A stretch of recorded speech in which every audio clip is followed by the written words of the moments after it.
Hi, everybody. Thank you for joining us today. It's a bit of an experiment today.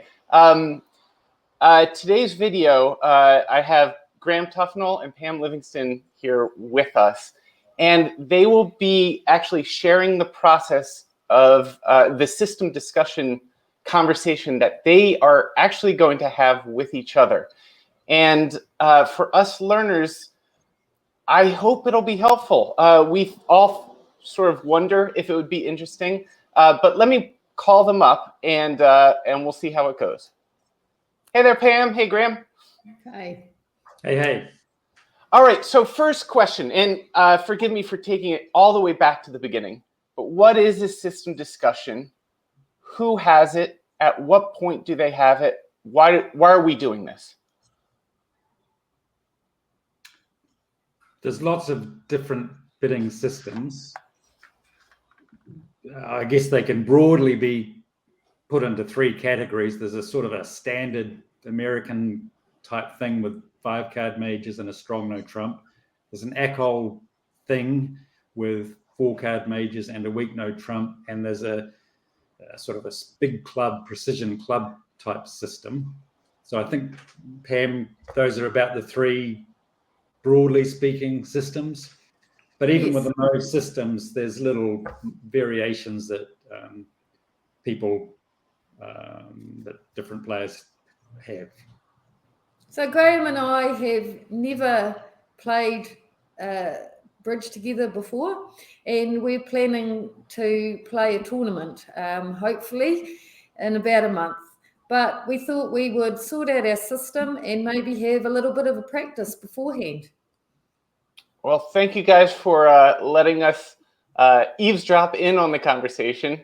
At the end, maybe I'll follow up just by asking how the process for us casual players might be different than it is for players, more competitive players, more experienced players like you guys. But I will turn it over to you. Graeme, shall I pull up? Well, maybe another quick early question. When you have these conversations, Pam, I'll start with you. Pam, what do you use to keep track of the decisions that you're making with your partner? It depends a little bit on the depth of conversation, whether it's someone I'm having a casual game with at my club, or whether it's someone that I'm playing an A-point tournament with. The conversation will be a little bit different, but I'll ask some of the same basic questions, like, are we playing Overcall? That's quite a good one to start with, or are we playing precision or standard? And yeah, there's just some very standard questions that I would ask, and no matter how many questions we ask each other and how much discussion we have, we'll probably find when we start playing that we've missed something, and that we're going to have to rely on our experience, but also trying to do the least confusing thing for partner while we're playing. So we'll have a discussion, but even the most experienced partnerships find things that they're not sure about while they're playing. I imagine, I believe I know already, you each play with a number of different partners in different capacities. How do you keep track of all your different system agreements? Graeme? Yeah, I guess in a way it's it seems bewildering to people say, how can you change system all the time? But in fact, the variations, there just aren't that many. Even if you take something like Overcall and standard, and people get into a big tiz about it and say, oh, one's this or one's that, they're really the same thing. In fact, you could just about, Pam and I could say, well, we'll play standard, but it's kind of just like Overcall, except for the no trump range, and 4-card majors, 5-card majors, everyone gets into a tiz about that as well. It doesn't matter. I could play 4.5-card majors, and then you can do both. It really, all the system stuff, it's a big deal? So the way I track, and I agree with what Graham's saying, but the way I track it, when I'm kind of quite an orderly person. So for each person that I play with, I have a little plastic folder, and I have the system in the folder. Do you have it there with you? Can we see it? Well, this one is, most of the folders are see-through, so I have the system in the packet, but normally it would be a see-through one. So I put it in the plastic thing, and then I can see both sides of the system card. And then, so if I'm going to play with Jeff, I go and grab Jeff's one. If I go and play with Graham, I'm going to have one for Graham, and I've got a little plastic folder for each person that I play with. Hey, Bashir, can I come here for a second? Yeah, of course. Okay. The reality is I haven't played a lot of bridge in the last 15 years or so. So only recently I've been playing it with you. And because I've played with 2 or 3 different partners, I thought I am going to have to remember this. So yesterday I went out and I bought 2 see-through plastic folders. Oh! Here's my system card with Ian, right there. And we've got one ready for Pam. Yeah. And when we finish this conversation, I'm going to put Pam's one in the folder. Why don't we get started? I'll turn it over to you guys. Now, I know we have a sort of a digital version, which I think you'll be experimenting with using today. But I'm going to turn off my camera. I'm just going to let you guys have a conversation. You can pretend we're all not here or acknowledge us. Up to you. But we'll be here, and I'll come back at the end. Cool. Where's everyone gone? It's just us. Okay. It's just us. Let's do it. So this is just, I'll fill this out, Pam, and we can go through, and it'll just turn into a New Zealand system card thing when we're done, which we can use, if you like. I'm really delighted that you've kindly offered to do the administration on this and fill out the card. You don't like that stuff either? Well, the first question, I guess, I know that the systems have lots of similarities. Which one are we playing? Echo, Precision, Standard American? Let's definitely not play Precision, because I think that would take too much discussion. Okay, I was brought up on Echo, and it is my preference. If you're happy to play that, that would be my preference, but I can play Standard if you feel strongly. I'm very happy to play Echo, especially because I'm playing with Jan this weekend. Oh, nice. Jan and Pam are a very strong partnership, and they've got their basics Echo system sorted out. So that has saved me having to learn 2 systems. Okay, that sounds really good. So even though we're saying that we play Echo and that we would open 2 club as our strongest bid, we need to agree what the other 2 level openers are, because they can vary quite a bit even within Echo. Yep. What do you and Dan play?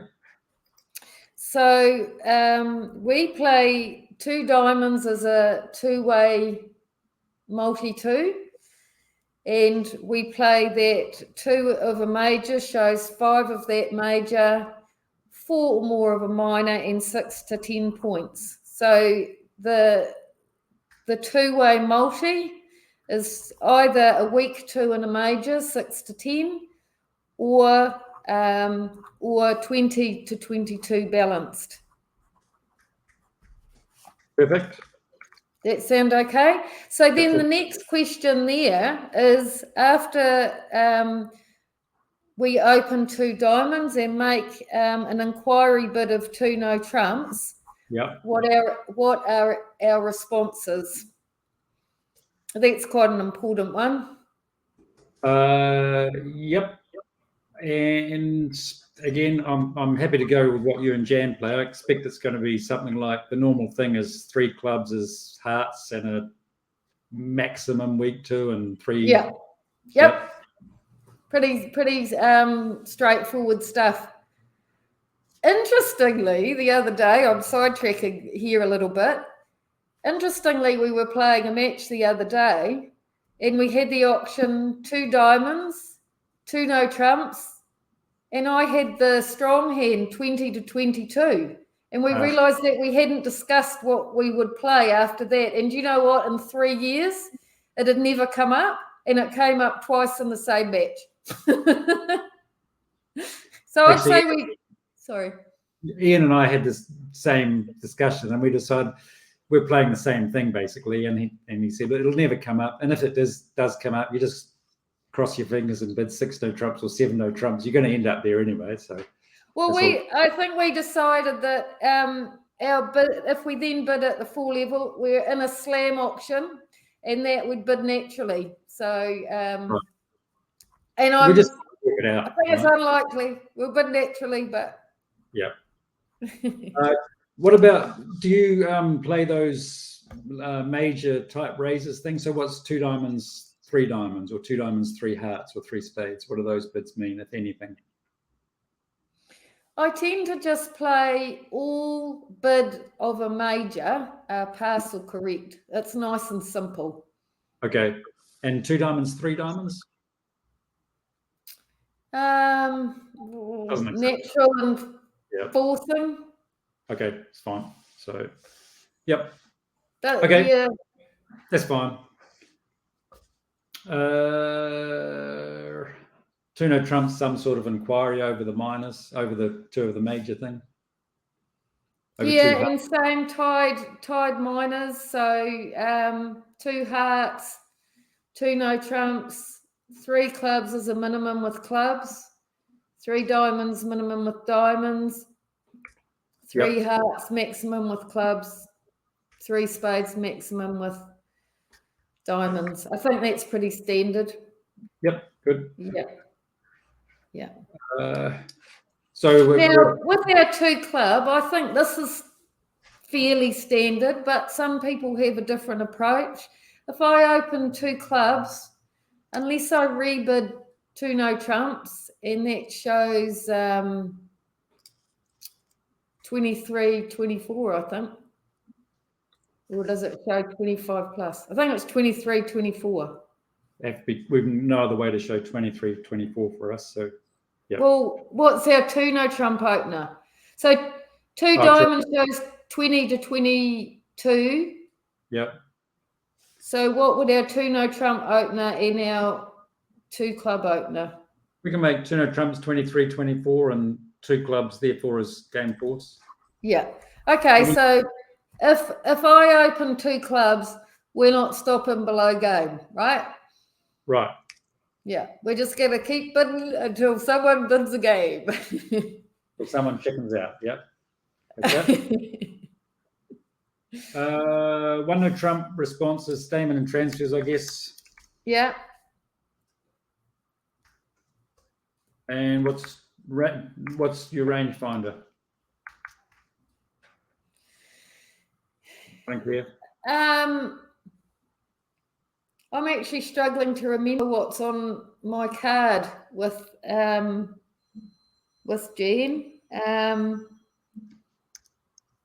I think 2 spades is rangefinder or a transfer to a minor.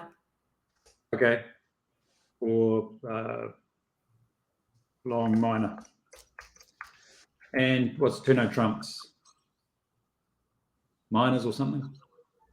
Won't come up. Both minors? Yeah. Doesn't come up very often.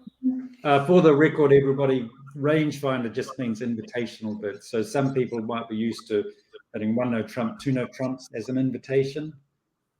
But 1 no trump, 2 spades, because we're playing transfers, 2 spades doesn't have a meaning. If we had spades, we would bid 2 hearts. So 2 spades is like an invitational, but that's what rangefinder means. Okay. So, yep. Graeme, if I transfer Yep. and then bid a new suit at the 3 level, is that forcing to game or is it forcing for 1 round? For me, forcing the game is better. I'm in. Excellent. I knew it. I had a hunch about this. So far, the thing with these system discussions is that when we have them, we end up talking about stuff that, had we not talked about it, we probably would have come up with all the same answers anyway. We're just confirming what we probably would have already guessed in a lot of these situations. Yeah. 3 trumps will be some sort of gambling thing, I guess. Yeah, I Don't like it. I don't like gambling 3 no trumps, but the good thing about it is when it's on the card, it never happens. That'll never happen. So gambling 3 no trumps just means like a very good preempt, and that's it. Won't happen. Okay, cool. That's our basic system, right? Yeah. Nice. Oh, So hang on. What happens?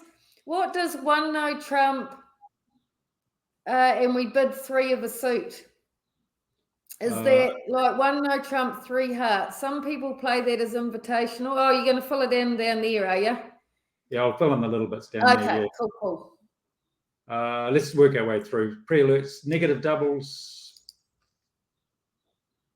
So I like my negative doubles to apply up to 4 hearts.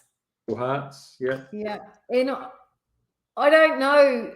Can you explain to me the difference between a negative double and a responsive double? Because I don't know. My understanding is that it's just that a responsive double is when you are responding to like your partner's doubled. So, for example, left-hand opponent opens a heart, you double, right-hand opponent bids 2 hearts, and partner doubles. It's like a second double. Well, yeah. I like to play doubles up to 4 hearts, and I like this little rule, Graeme, as we go through and find situations we're not sure at. I've got 3 actually little guiding principles that I like, and I'm sure that you play them too, but it's good to talk about them. The first one is, if a double can be for takeout, then it is. So if you're not sure whether it's for takeout, bid something. Take it out. So the second one, which I like, is if a bid could be forcing, then it is. So once again, it's if in doubt, take another bid. If it could be forcing, then it is. Okay, yep. Yep. Right. And the third one is if a bid could be natural, then it is. Okay. If might be forcing, it is. So that discussion would be useful. So, for example, if we'd forgotten to have the discussion about 1 no trump, 3 hearts, for example. So Pam opens a no trump, and I bid 3 hearts, and we didn't have that discussion. And we think, oh, is that invitational or forcing or whatever? We can always fall back on this rule and say we haven't talked about it. In this situation, some people play it as forcing, some people as don't. Well, we've had this, if it might be forcing, it is. So that would solve that. It's a sort of a general rule to keep us out of trouble. Yeah. Or put us further in trouble, one or the other. Yeah. Okay, so what was the other rule? We had if in doubt, take it out. If a double could be for takeout, it is. If a bid could be forcing, it is. If a bid could be natural, it is. Yep. Okay. Cool. Alrighty. No trump overcalls, 15 to 18 or something. Are we balancing no trumps? I'm not a. I quite like just having it 15 to 18 still, but lots of people play 12 to 14, 11 to 14 there. No, it's fine. It's cool. It's like it doesn't. Honestly don't think it matters. I'm just happy to have an agreement. Yep, me too. Good. Jump over calls, Michael's cubids, that sort of stuff. What's a diamond? 2 diamonds. Well, I mean, I'm pretty flexible about which way to play that, but the way I think is standard, and everyone's idea of standard can be different, is 1 of a minor, 2 of a minor shows both majors. Yeah. So 1 of a major, 2 of a major shows the other major and a minor. Cool. That seems, yeah. I think that's the way Mr. Michael originally wrote it. Right. So it's good. It's basically as many majors as you can possibly have. Yes. Yeah, cool. Okay, so immediate of a major is major and minor. And 2 of the minors is both majors. And unusual no trump and stuff, that's, of course, it's the lower unbid suits, right? There's not. Yeah. So, yeah, again, folks, we're having this discussion, but we're only filling in the system card because it's there. Otherwise, if my right-hand opponent had opened a heart and I had bid 2 no trumps, that's the unusual 2 no trumps, even without a discussion, Pam would just assume that I had 5-5 in the minors. I would. But here's a question, and this varies for different people, and this is a style thing. I like my Michael's bid to be quite constructive, and I like to have points in the suits that we are bidding. So I'm not going to bid Michael's if I've got one of my suits is 5 to the 9. So points in the suit in a vague sort of standard is king, queen. But, I mean, you're not going to have that every time, but I like it to be constructive. Yeah, I totally agree. I mean, if you're going to, for me, if I'm Michael's or unusual 2 no trumps, it's because I actually want you to bid something. Right. It's not because I'm trying to take up space or use the convention. Get in their way, yeah. Yeah, you're free to bid. I'm not going to do it on Jack 5th or something, right? No, that's such a relief to hear. And I find that if you do that, if you do it on rubbish, then one of 2 things happens. A partner leaps off into the stratosphere, and that's not good. You get doubled and go for a big number. But also, even if partner doesn't bid, you've just given a good declarer player the shape of your hand, which you don't want to be helping declarer. Yeah. Perfect. Okay, so far so good, Pam. It's like one mind. One mind. Ooh. Jump over calls. Jump over calls. Either, so I mean, you're asking me a question. It's all negotiable. I would prefer to play intermediate throughout or intermediate when vulnerable. It's just yeah. So variable or intermediate. But I'm not going to make a weak jump over call when I'm vulnerable, especially if they're not. So, yeah. Over opponents, 1 no trump. 2 clubs for the majors. Nice and easy. Do you want to add some more fancy stuff to that? No. Okay. That's perfect. Right. Jump raises, all that sort of stuff. Are you a Bergen person or a Splinters person? I'm just a basic Apple kind of splintery guy. I can play the Bergen stuff, but I'm quite happy just to play simple raises and splinters and stuff. Heck, I keep those strong jump shifts if you want to really. I like splinters. Okay, so 1 heart, 3 clubs is splinter.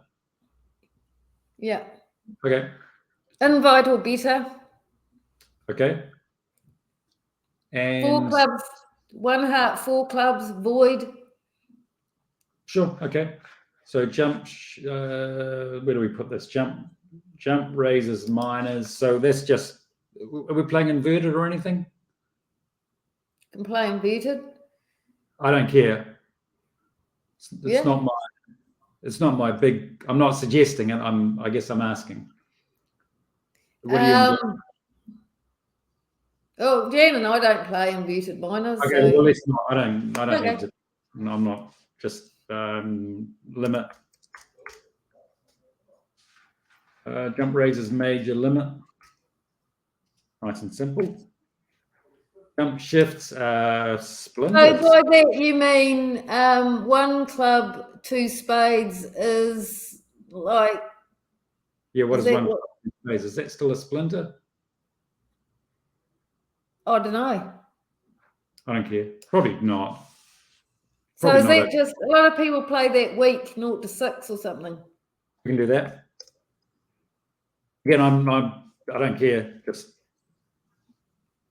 I don't really either, as long as we're both doing the same thing. okay. So 6 cards suit 0 to 6. Jump shifts after a major will be. Hang on. No, sorry, I'm leading you astray. So, because I can't see it very well. Jump raises in minors and jump raises in majors. I would prefer, if we could, that 1 of a major, 2 no trumps is invite or better balanced. Okay. And that 1 of a major, 3 of a major is weak but constructive, 4 to 8-ish. Does that sound all right? Okay. 8-ish. So, and 2 no trumps is a balanced invite plus. 2 no trumps, bell, and with trumps support. 4 of the major. Okay. Balanced 2 no trumps is 4 of the major. Balanced invite plus. Yeah. So all the jump bids are either a splinter or they're okay. Or they're balanced, yeah. Invites, yeah. And over a minor? What's no, we need a forcing. We play splinters, but we need a forcing way to raise the minor. And the one that Jan and I use is 1 club, 2 diamonds, is game force balanced. And one diamond, 3 clubs is game force balanced. Okay. So jump. Are you happy with that one? Yep. So jump. So they won't have splinter. They won't have a short, a singleton, because we would have splintered them.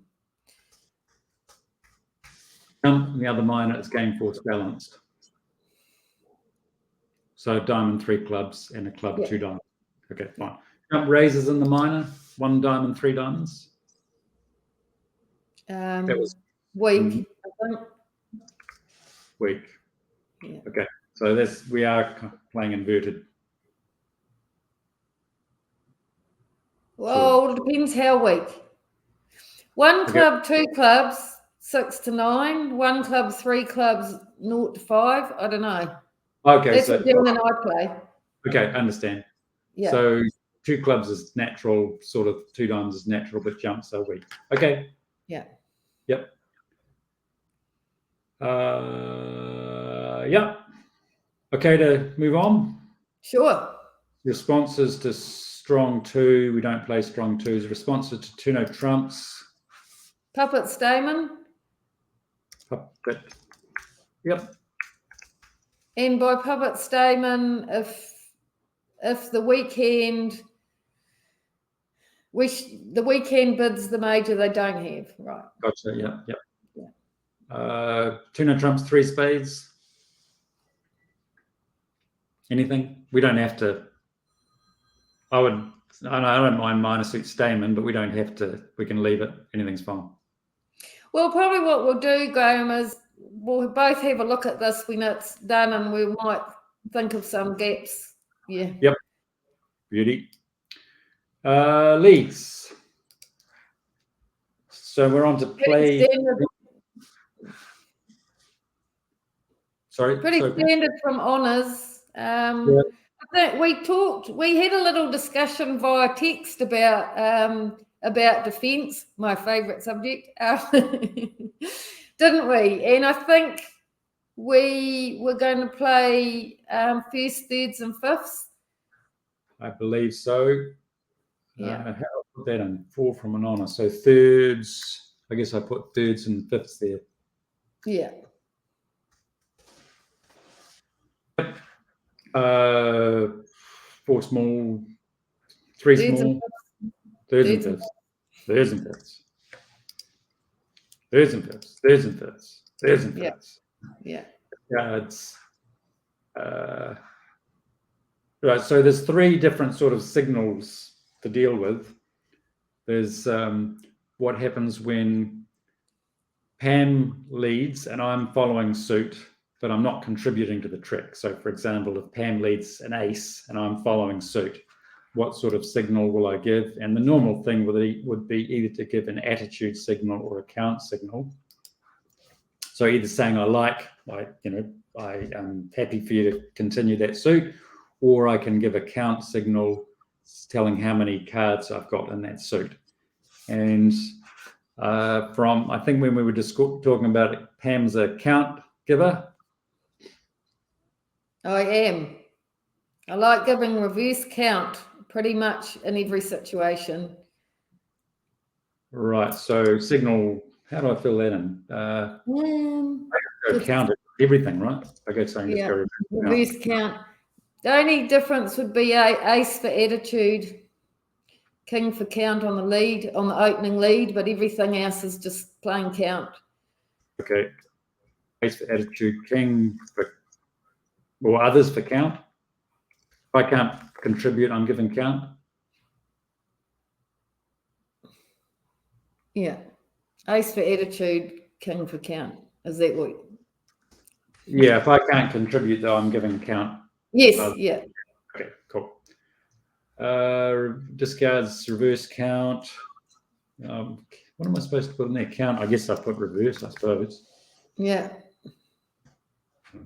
Discards. I mean, not that many people just play reverse count, but fine, honestly. Yeah. I think, and again, just as a note to anyone watching, if this ever gets published, the thing with count is that it helps you build up a picture of the shape of the missing hands quickly. And sometimes you sacrifice not knowing what honor your partner's got. That's true. There's pros and cons, but the big pro is that you get to build up an idea of the shape. Yeah. Yeah, we've got quite a lot of clues from the bidding as to where the high card points are. Yeah. Anyway, the people, I'm sure there is endless online discussions and arguments and whatever about which method is best. But this is the one that we play. Good for me. Yeah. We're going to make, we'll make lots of mistakes, but very few of them are going to be because we misinterpreted a signal. Most of it's just going to be because we made a mistake, right? Yes. Indeed. Slam conventions. But everybody plays keycard Blackwood, I guess. I don't have to. Be quite happy to play just plain old Blackwood, but I'm happy to play keycard as well. Oh yeah, usually play that. And the big question is, which one? Is it 30-41 or 14-30? I don't care if you've got a Me preference. neither. Just Let's go 14:30 because just as long as we're doing the same one. 14:30. Rightio. That's what they play in the South Island. I wouldn't know. Okay, so 14:30 is it's that the first step shows 1 or 4 key cards, and the second step shows 3 or 4, and then it's 2 with the queen, or no, 2 without the queen and 2 with the queen, and so forth. That's all fine. Yeah. The rest, yeah. I mean, we cube it, right? So I'm never sure what I'm supposed to put in there. So do you cubid first round controls, or do you cubid first or second round controls? I'm happy to cubid first or second, especially if it's a suitable thing. Yep, first or second. Pam, what is this? I feel like while I wasn't looking, someone cloned me and made me better looking. Good job. All right, first or second round controls. Yeah, I mean, we'll just box on, right? Yep. Okay. I don't even know if we need to fill in the rest of that stuff, do we? Is there anything that we haven't covered in all this stuff? I don't think there's much, but I mean, you've done all the hard work so far, and if we need to fill it out, we can peruse the card. If we have a little practice, we might, find stuff that we're not sure about, but we're going to fall back on those 3 principles and try and use, I hate to say this, common sense. But as my mother used to say, the problem with common sense is it's not that common. Okay, fine. No, that's good. I think we're pretty well. I think we're pretty well in sync. I think even if we come up independently, we might have. I might not have chosen to play multi-2 just for simplicity. Like I may have chosen just to play weak 2s throughout. I'm happy to do that if. No, I haven't gone through. I'm happy to do this as well. I'm just thinking. You know why I really, really like playing multi-2 diamond? No. It's not because it's superior or anything. Yeah. I really like the multi-2 diamond because all the best stuff ups happen with multi-2 diamonds, both for the people that bid it and the people that people are playing against it. It makes for the best bridge stories. So that's probably a reason not to use it, but actually, talking of stuff ups, if they overcall 2 of a major, double is pass or correct, otherwise everything's penalties. How do you play after interference? So 2 diamonds, 2 of a major. Yeah. And you double. Then yeah. I'll bid my suit. If it's not the one they've bid. Is that what you mean? Yeah. Yeah. Otherwise I'll leave it in if I've got 6 of the suit that they've just bid. Right. And over 2 of a major opening, like 2 hearts, 2 spades, what's double? I think that's penalties, isn't it? I think it is. Yeah. All right. Okay, so other double. I'm filling this system card out in a slightly peculiar way now, but it's I can't read it anyway, so you can be writing whatever you like. It's a bit small for me to see. Cool. Interference double equals penalties. Okay, and we would have figured this stuff. I mean, we would have guessed and done the right thing. The only thing we might have fallen back on, if in doubt, take it out. But I think it sounds like penalty double to me. I'm sure we would have been in sync there. Yeah. Okay, we good? Pam, I want to say for the record, I'm really looking forward to playing with you. I've never played with Pam. I played her against Pam often enough to know she's a very, very good player and seen her results. But the times I've played against Pam, she's been a really nice opponent. Real pleasure to play with. So I'm really looking forward to having an actual game. Thank you. I was just thinking the same thing about you, Graeme. So, yeah, I'm sure we'll, my main thing about bridge is I love playing and I like to have fun and enjoy, and a nice partner is a blessing. So, yeah. Well, thank you, guys. Can I ask a couple follow-up questions? All right. How would this process be different for us learners? So newer players, or maybe those who have been playing a while, but they play at a more casual level. How would this process be different? Pam. Well, one thing that I would say is that if there is one of the partnership that is more senior than the other, it's probably best if they play the more junior person's system, what they are comfortable with. So make the more junior person feel comfortable, and because it can be a little bit nerve-wracking playing with a more experienced player, and if you have to learn new system on top of that, that's going to make it more difficult. So senior player, I'd say, make the more junior person as relaxed and in their comfort zone as possible. So in a less more, in a less formal sort of tournament or a lovely game online, you'd ask similar questions, but probably not as in depth. I think. If it's someone that you've been through a learners class with, well, you'd assume that you would both be playing what you learnt in the class. So yeah. I was struck by how flexible you both seemed, how open to. I think I heard from each of you, I'm not set on this. This is something that some people do. What do you think?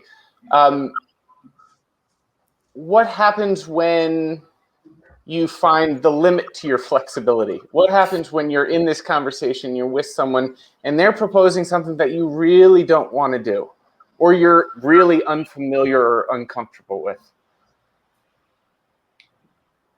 What do you do, Graeme? I wouldn't get to the point where I would insist on anything, because I honestly don't actually think it really makes any difference what system you play. I honestly don't. But any system, you just have to agree about it. So if someone absolutely wants to play the wacko, crazy convention that they just made up and absolutely insist, fine. It's not going to make any difference. Yeah, I'm kind of the same. I've been playing a while now, and there are things that I prefer, but you've always got to keep an open mind. And if someone wanted to do something really different, I'd be willing to give that a go and see how it works. Just got to remember you're both on the same team and you're trying to work together. So yeah. I think it's really important too. Here's my normal level, wherever that is, right? Well, there's my best level. There's my best level. Now, I never play better than my best level, of course, but I often play worse than my best level. And when I'm playing, my job every time I play is to try and get as close as I can to what I'm capable of. Not what I'm better than, because there's zillions of players that are better than me. I just want to get up to what I can do. And one thing that's going to make me play worse than what I can do is if I'm sitting down and I feel under pressure because there's stuff I don't remember. So at the start of every auction, I'm thinking, oh God, I and I'm already tense because I'm thinking I'm not necessarily I'm going to have to work hard to remember things. I want to be absolutely, I don't want to have to think about that stuff. I want to be thinking, I want to be building up a picture of the missing hands. It's the one thing I want to be free to do. And I need all my brain power for that. Well, along a similar line, Graeme, one of the things I like to do when I'm playing is not have a post-mortem after the hand, because when the hand has finished, I like to put the cards away and move on to the next one. And if you and I've played against you and I don't see you doing this, and I think this is great. If we start analysing the hand we've just played, my brain can't cope with that and playing the next hand. So I just like to file the hand and then talk about it at the end if we've had a major misunderstanding. I wouldn't say disagreement, because we're just both trying to do our best and we've come with our own view, and I can see my cards and you can see your cards. It's like, yeah. So I just like to play and then do my best and then discuss it after. And I have played with some people that get very grumpy at the table, and when that happens, I think I'd rather be at home having a date, Scott. It's like, yeah. Yeah, I totally agree. I think it's really, really important. I think you're sitting down for a long time. If we play the session of bridge, there we are, 3 hours, and I don't want to. I want to enjoy my bridge. If I've screwed up, I probably know I've screwed up.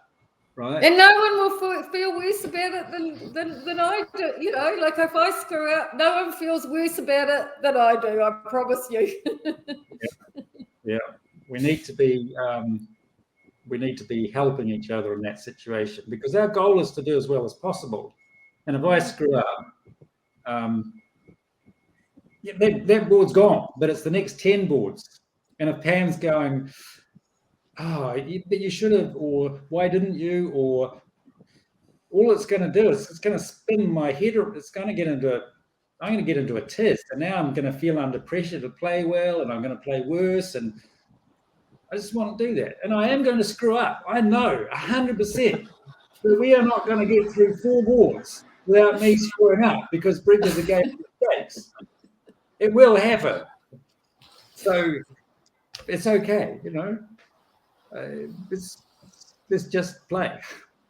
I'm glad you guys brought up the post-mortems, and we had thrown this idea around, but maybe after you guys play together, after you see how this system works out for you guys, maybe we could sit in on your post-mortem if you would feel comfortable with it. I mean, maybe you guys won't be talking to each other anymore, who knows?